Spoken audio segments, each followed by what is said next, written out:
Hey guys, welcome to a very special look back. Today, February 14th, Valentine's Day, is the 5th anniversary of the first upload of Vinyl Rewind. That's right. So this is a pretty momentous occasion, and I invited my best buddy, my pal, my partner in crime on the show, Joshua Sankar. Very smooth.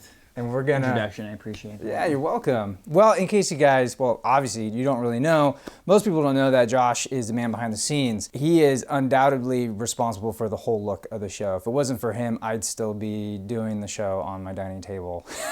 It would still be good.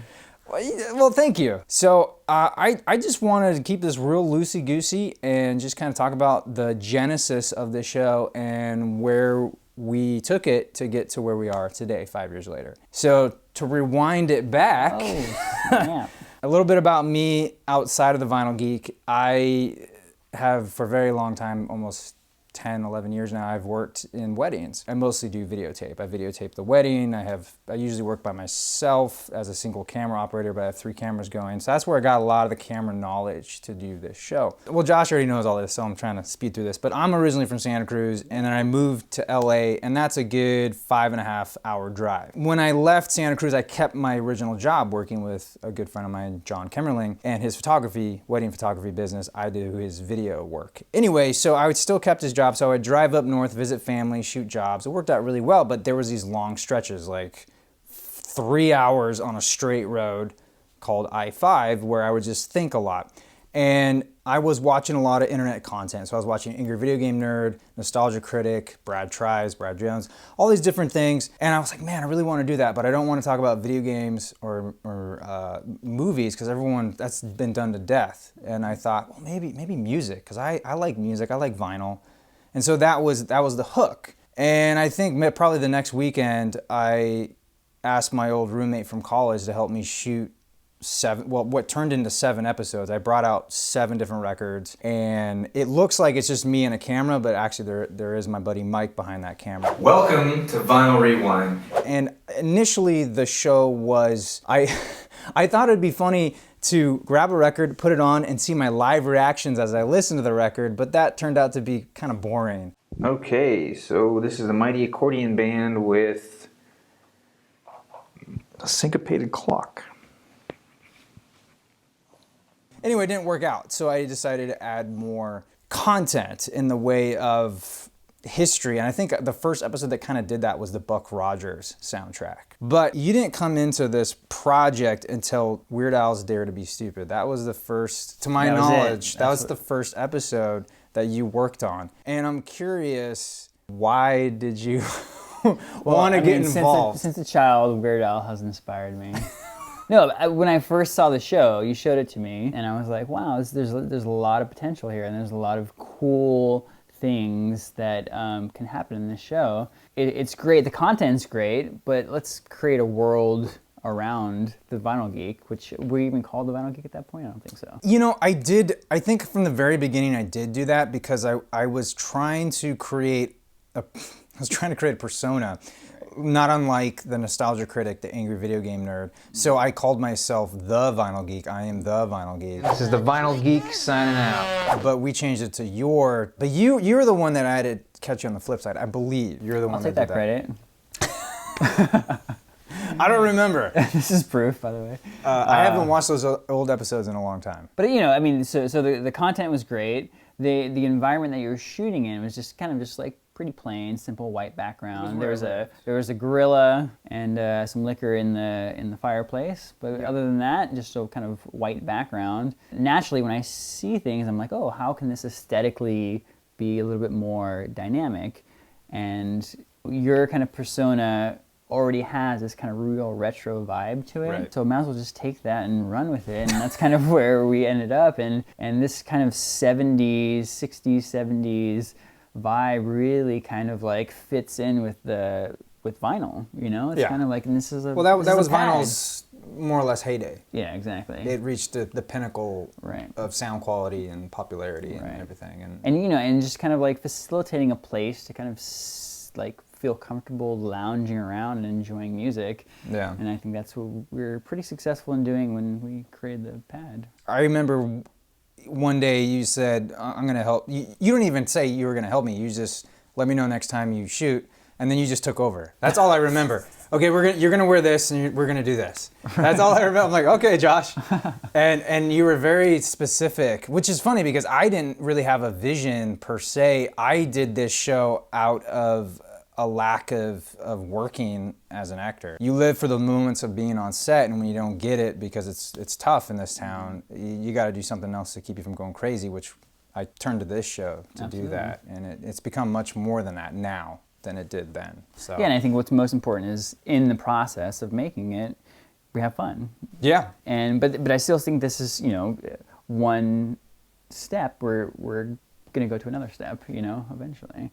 Now, did you envision how it looks now way back in those early days? I mean, the color tones, absolutely, the color palette for sure. The kind of these kind of natural touches of woods and stuff, absolutely. It's still not complete. The audience may not understand that there's a whole other side to this room that's just kind of painted black and it's relatively simple. But our goal is to make it a 360 set. So kind of add a Johnny Carson style curtain and some, a vinyl rack, and just kind of make this place a complete 360. So this is pretty close to our first kind of renders and illustrations we have for the space. So. Yeah. Now, where I originally lived, we used their couch. So we built all this stuff to be taken apart and put back. So where I lived, I couldn't leave it up. I think there's 6 panels, 4x, what are they? 4x8? 4x8, yeah. These panels all come apart, and then this back piece comes apart, and these 2 boxes separate.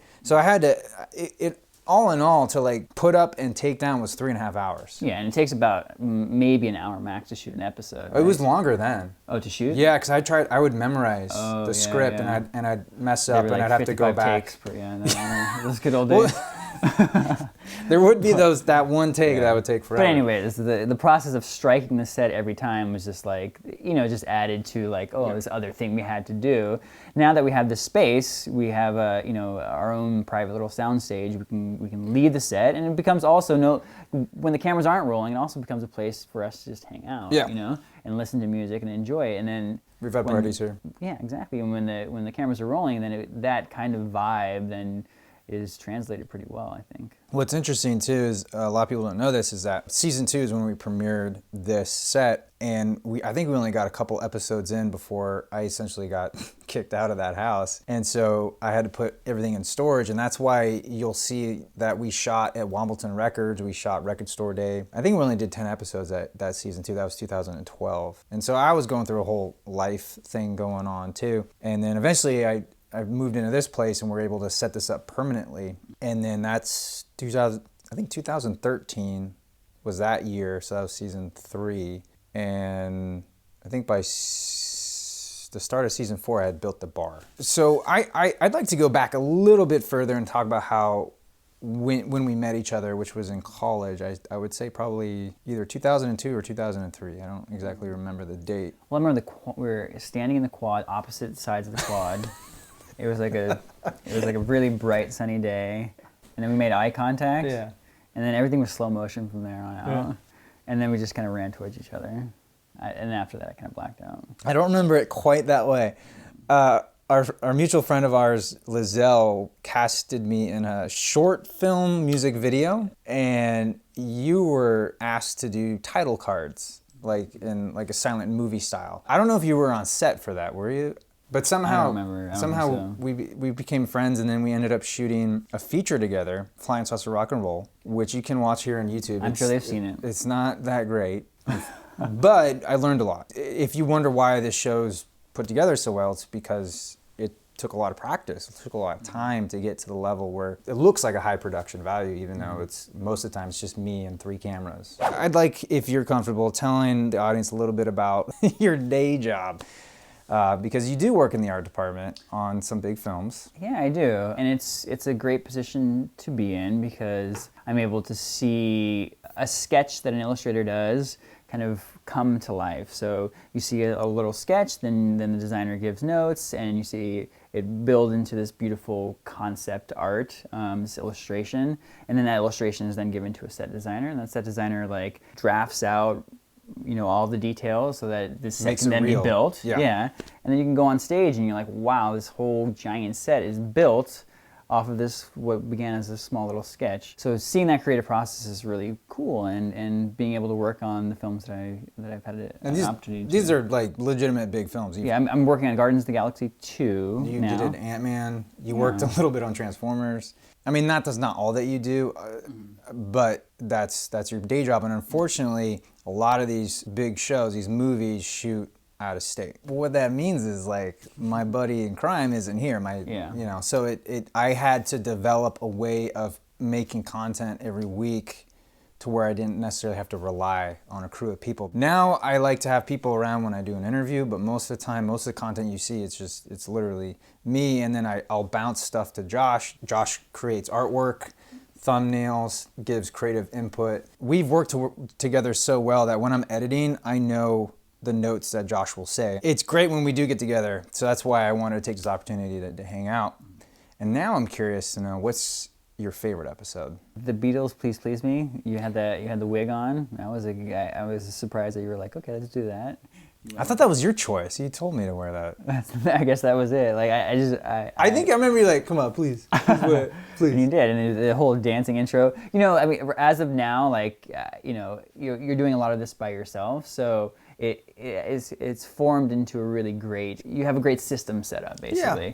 But there's times also when we're trying to let's have a fun intro here. Let's do something a little bit different. And I think that was one of the first Beatles reviews as well. And it just had this kind of like really fun aura. And I think we were really hitting our stride at that point too. And that's the thing that sort of lacks when it's just me, we don't get to be as creative doing shots because I can't run everything. Right. What's your least favorite? Least favorite. I really want to know this.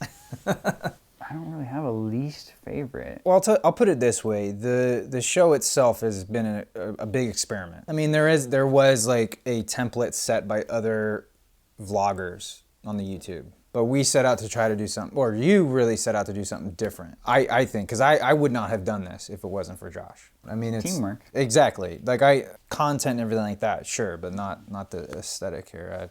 Full credit goes to you. But the point is, there's episodes I don't like because we took missteps and they're on camera. Which ones? One in particular, early one, is the Julie London episode, and I let someone else edit that. And I didn't particularly like how it turned out, but I've never gone back to really mess with it. For me personally, I sort of went an almost wrong direction with two episodes, New York Dolls and The Jam, where I thought it needed to be like mini documentaries. Like I was trying too hard. Yeah, it was all facts and not enough geeks. No, but that's the thing. You kind of have to go a certain way and go, whoa. Like even my dad was like, there's something I didn't like about those. I don't know what it is. I really enjoy the informative ones because that's kind of the essence of the show, is like to be able to kind of kick back, relax, enjoy the music, but also learn. You dig for some vinyl, you're going to be, you may not know everything about this topic or this topic, and you'll be able to kind of be a little bit more informed when you're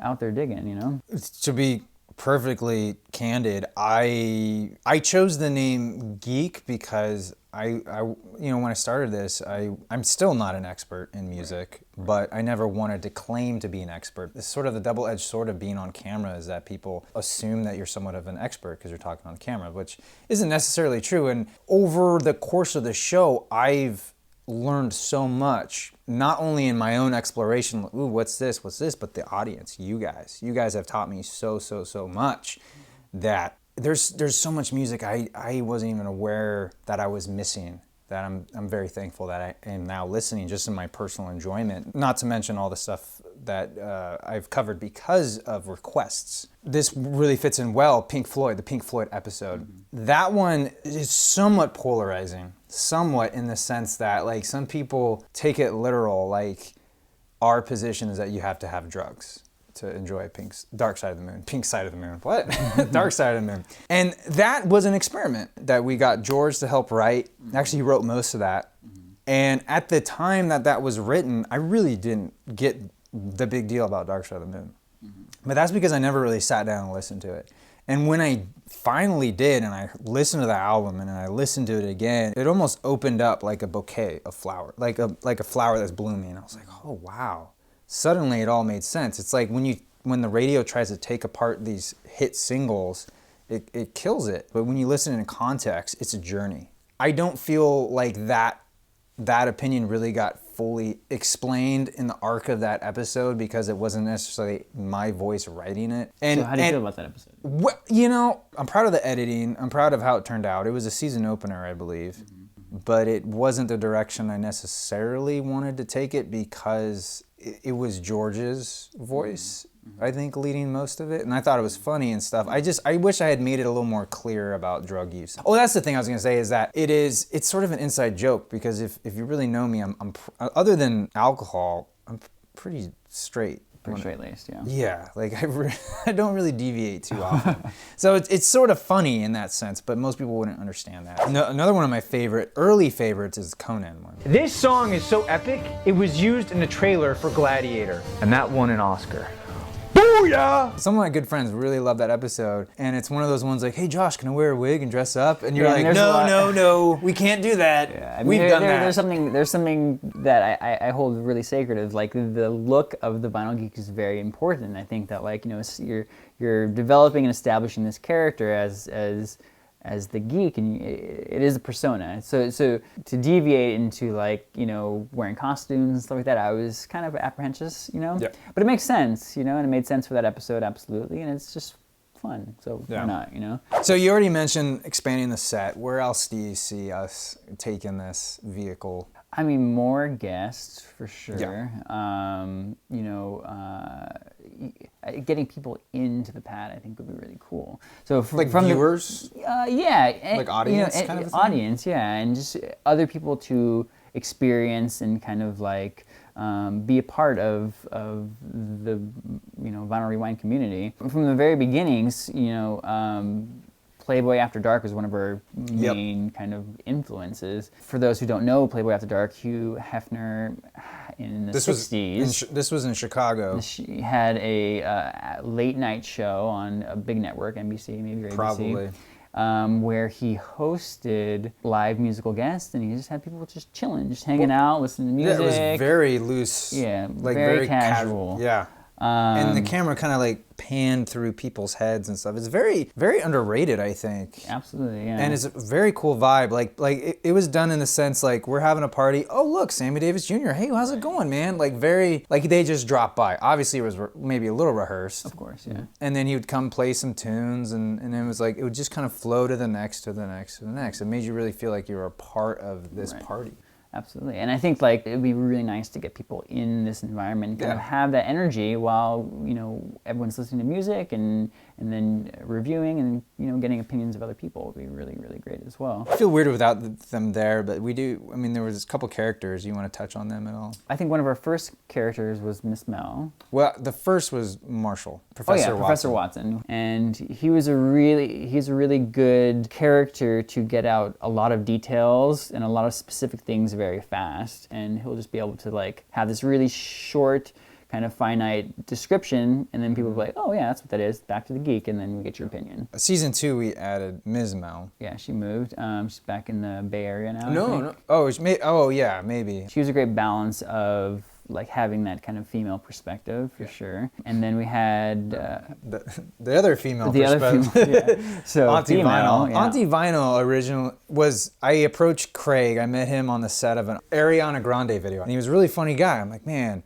I should track him down, but then he took off. So I had to call production, get his number. It's kind of creepy.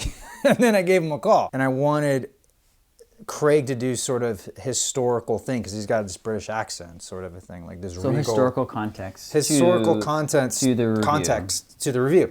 And so he came up all by himself with the Auntie Vinyl character and how she's sort of a Forrest Gump traveling through time and meeting all these people. Like Mrs. Doubtfire meets Forrest Gump. And it took some time to really kind of get it in the right dose, because I feel like early on it was a bit too much, and you couldn't really see the facts through all the weird, But I still, my favorite Auntie Vinyl episode is actually Record Store Day. Big, small, medium. It's about this thick. That's a very good size It's for a a start. record. It's a yes, start. it is. That's a great size. And unfortunately, he moved away. Right. So that's why you don't see her too often. But he does come back into town from time to time, so we try our best to get some footage with him. Right. And finally, a character you've only seen twice, Velvet Lapel. He is supposed to represent the critic voice. Right. Like, say there's an album and there's a particular reoccurring criticism that I read about, I would then use Eric, that's his name, Eric Teed, to represent that criticism embodied in this kind of sleazy dude. Yeah, I don't even remember how he came up with the look. I feel like it was just like a lot of spitballing, like, all right, what if he's like a redhead? Okay, yeah. Or what if he has a red fro? Okay, what if he has this like, and then we just kind of like, what's the character from Disco Stew. So we landed on it, and Eric was really into it, and I think he's seen so briefly in the kind of scope of the show that he's a fun character, and hopefully we'll bring him. He's still in town. I don't always have time to write him into stuff because he's got a family, he's working, so it's not. I mean, he is in town, but it's not always easy to get him in. Right. And same with Marshall. Marshall's in town. I just don't always get an opportunity to write him in. And when it comes down to it, like really the heart of the show is the Vinyl Geek and your ability to take in the music and then be able to express how you feel about it without being overly critical or overly in love with things, to be truthful and honest. And I think that the appeal of the character really comes from Eric yourself, is that you really love the ritual of listening to vinyl music, and that really comes across in the character and it comes across in the show, and I think that's why the audience appreciates the show. Yeah, appreciates you. I'm doing this show out of love. Like it doesn't really pay the bills. I have a couple other jobs that I'm doing, so I'm trying to juggle everything at once. So I'm not able to spend all the time in the world on this, as much time as I would like to spend on this. And that means sometimes is not being able to have Marshall on here, or not Professor Watson or Velvet Lapel. It doesn't always happen because I'm always on this deadline of once a week. When I first started, I put all my emphasis on blip.tv. They're no longer around, but for a while Blip started the same. Just a blip, basically. Yeah, Blip started the same year as All in YouTube. there. And their emphasis was always web series, high quality web content was their emphasis. They didn't want viral videos. And the great thing about them is they featured us on their homepage ton. a bunch, and I think our still highest viewed episode was because of Blip, where we had over a million views. Yeah. But like the retention dropped off after like 2 seconds. Majority. Seconds. But I'll still, take that 2 seconds. It was crazy to have over 1 million views for one of our videos, and that was the top 10 songs you never knew were covers. Right. Basically, if you look back and you look at the very first episode, you'll see that it wasn't posted on February 14th, 2011, and that's because I didn't really put a lot of emphasis on YouTube until maybe 6 months later. And that was because under Blip, I could play a lot of the music for 30 seconds, a minute, and not get in trouble. Whereas when I put it out to YouTube, I'd get flagged all the time. So I was just like, well, F it. I'm just gonna stick with Blip because I'm getting paid better money, and like I'm building an audience here. Right.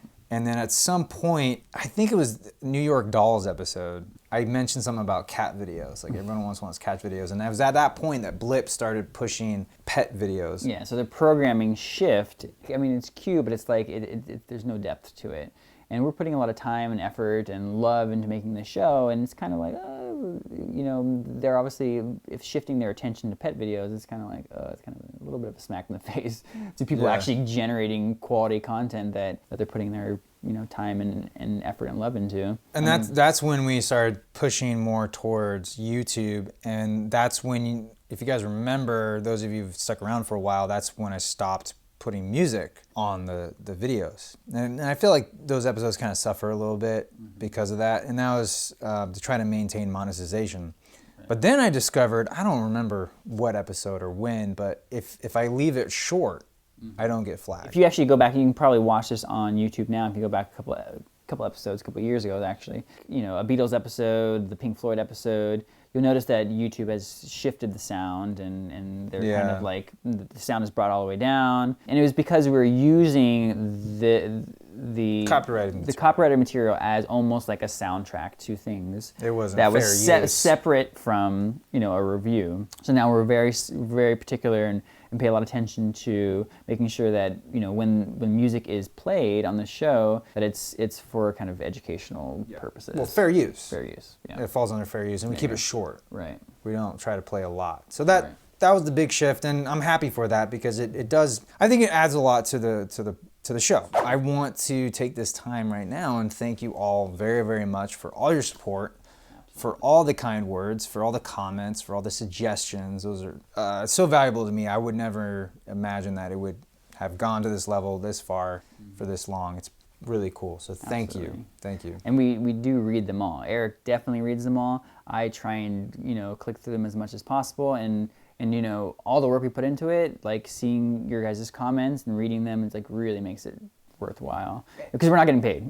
You know what I mean? We're not getting paid, really. Yeah. You know, so like those comments really make it worthwhile. Like pretty much any money that goes into here, or pretty much any money that comes in goes into here. And the other thing too, it's like even if you don't comment, just, you know, the support of watching is awesome. Because I know I watch a lot of videos, I don't comment. Those are views, and those help us. And you know, just by watching, I mean, that's the whole reason we do this, is to entertain and hopefully educate and spark some sort of conversation. Yeah, absolutely. And the more you watch, the more you share, we're able to grow more, and hopefully we'll be able to see the rest of this room and maybe move to a bigger sound stage and get, you know, more guests, and who knows. You never know where it's going to take us. Well, with that, I want to thank you, Josh. Cheers. Cheers. All right, buddy.